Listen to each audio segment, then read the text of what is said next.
Mungkin sebelum kita mulai kembali, ada pertanyaan yang sudah masuk di WhatsApp kita. Apa mungkin bisa saya bacakan sekarang atau nanti? Oke, baik. Langsung aja. Ya, silakan rekan Mas Suda. Baik. Assalamualaikum Bapak dan Ibu semua. Saya Rizka dari Payolangse. Saya ingin bertanya kepada Ibu Tina. Menurut Ibu, guru yang hebat dalam mendidik ini seperti apa, Bu?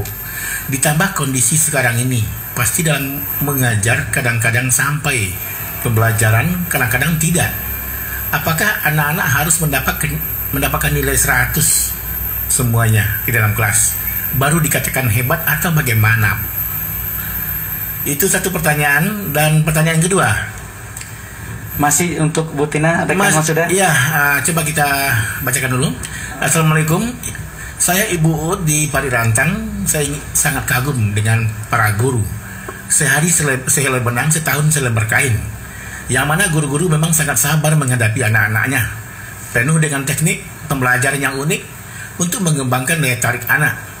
Pertanyaannya, saya adalah orang tua milenial yang segala pekerjaan saya menggunakan teknologi. Saat pandemi, anak-anak banyak belajar di rumah. Dan saat sekarang ini banyak sekolah sudah ada yang sudah tatap muka, termasuk anak saya sendiri.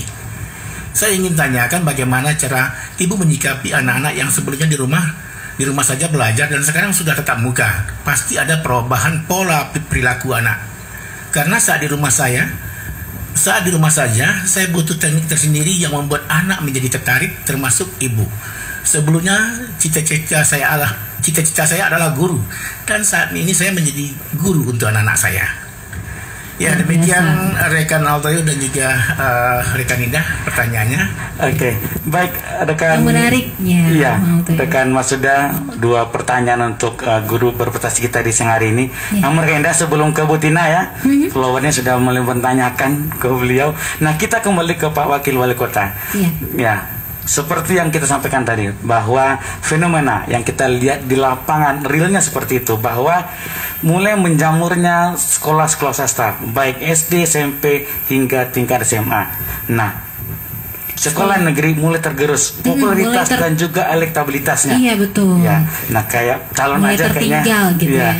Nah, bagaimana Bapak menyikapi kondisi seperti ini, terutama bagi Pemko yang mengayomi sekolah-sekolah negeri? Pak Wakil Wali Kota.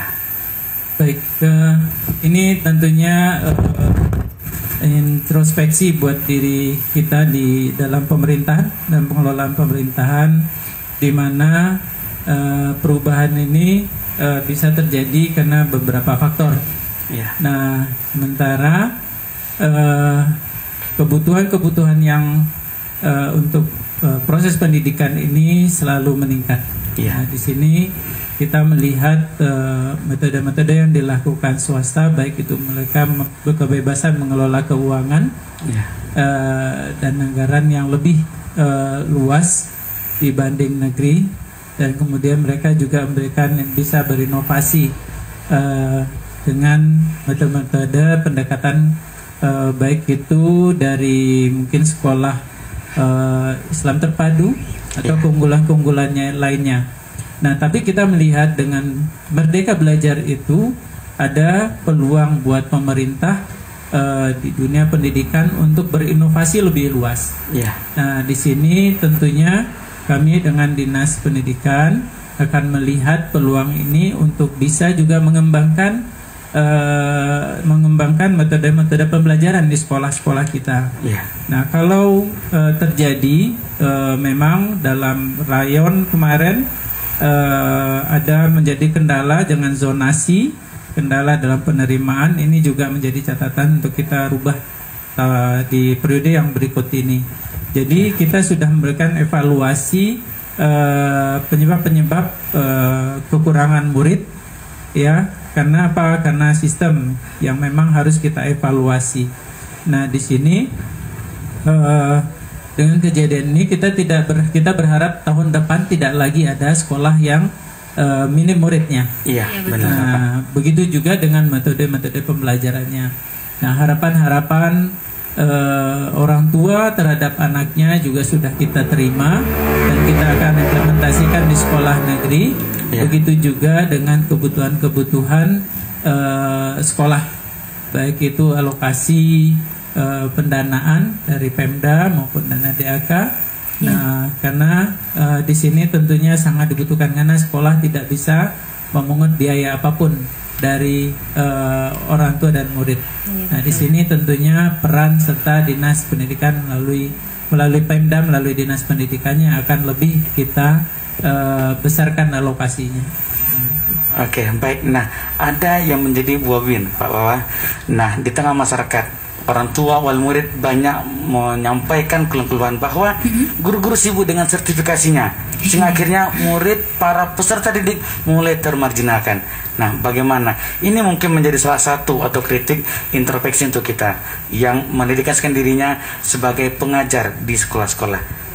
Siapa, Bapak? Baik. Nah, ini memang dalam beberapa diskusi kita dengan kementerian, inilah salah satu wadah untuk menyikapi terjadinya penurunan kualitas dari metode pendidikan kita. Dengan Merdeka Belajar itu diberikan keleluasaan yang lebih tinggi kepada sekolah-sekolah maupun daerah untuk menaikkan kompetensi daerah masing-masing, sekolah masing-masing. Nah, terbukti dengan adanya pengelolaan perguruan tinggi negeri berbadan hukum. Nah, kemudian nanti juga sekolah-sekolah juga akan diberikan wewenang lebih besar kepada pemerintahnya untuk menaikkan kearifan lokalnya, kandungan-kandungan lokalnya.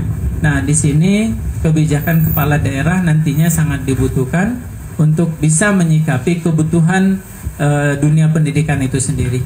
Nah, ini yang kita lihat nanti dari perjalanan ini, kita akan melihat nanti tantangan-tantangannya ke depan supaya guru-guru memang betul-betul lebih kepada orientasinya mendidik dan melahirkan generasi-generasi yang unggul.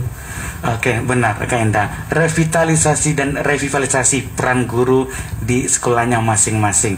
Nah, menurut Pak Kades sedikit saja terkait kondisi guru yang mengejar waktu, mengejar tambahan, terutama mereka yang punya posisi yang dikatakan sudah sertifikasi, Pak Kades. Oh iya, guru sertifikasi sebenarnya